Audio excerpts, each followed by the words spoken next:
If you want privacy against logging into your ChatGPT content, because as you go around and write prompts, you have a lot of personal information out there, then what you can do is you can enable multi-factor authentication for security purposes as well. So for that, you can go around over here and then you can go to settings, and then over here under the security section, you can see that you can enable multi-factor authentication as well. So if I were to go around and click on enable right here, just like this, then it takes you to the settings page right here, just like this, and it tells you to scan the QR code using your authenticator app right here.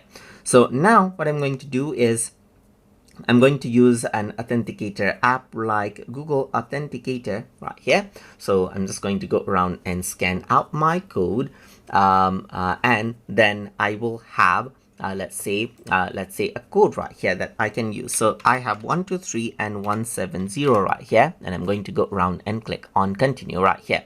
So it says copy this recovery code and keep this somewhere else. So I'm just going to go around and copy it and keep it somewhere secure in my place right here.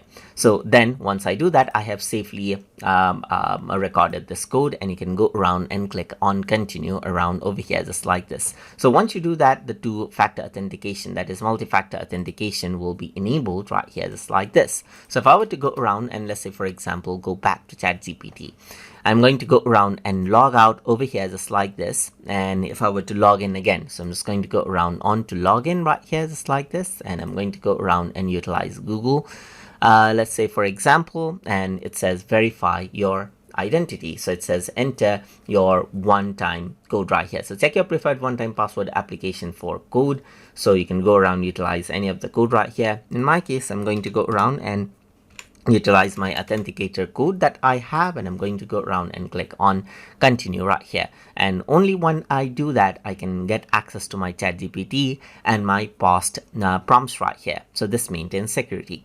But if you want to disable it out, then you can simply go around over here onto settings, and then you can go around onto security, and then you can simply disable it out right here just like this, and it prompts you to go around and then verify your identity again. So you can also try another method right here and then use Google Authenticator, or use your recovery code this time as well. So let's just go around and utilize the recovery code that I copied out before. So I'm just going to go around and paste it right here, and then you can see that almost there is here. So I have recorded this code right here. You can go around and click on continue around over here just like this, and then you can simply go around and disable out the multi-factor authentication, and you don't have that anymore right here. So multi-factor authentication is disabled now, and that is it. And that is how you can go around and then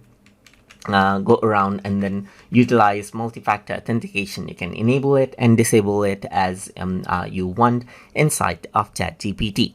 So hope you guys learned something as always, and as always, please like, comment, share, and subscribe.